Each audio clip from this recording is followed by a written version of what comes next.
கர்மாவின் 9 விதிகள். 1ஆம் விதி. இந்த பிரபஞ்சத்தில் நாம் எதை செய்தாலும் அது நமக்கே திரும்பி வரும். 2ஆம் விதி. வாழ்க்கையில் எதுவும் தானாக நடப்பதில்லை. நமக்கு தேவையானவற்றை நாம் தான் நகர்த்திச் செல்ல வேண்டும்.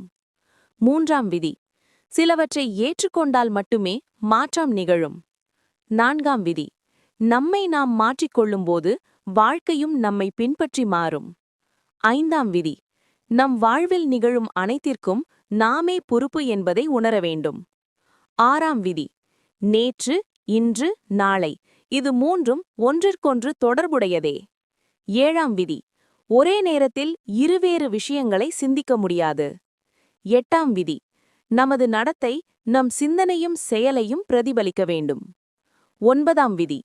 நம்முடைய கடந்த காலத்தையே நினைத்துக் கொண்டு இருந்தால் நிகழ்காலம் கடந்து சென்றுவிடும்.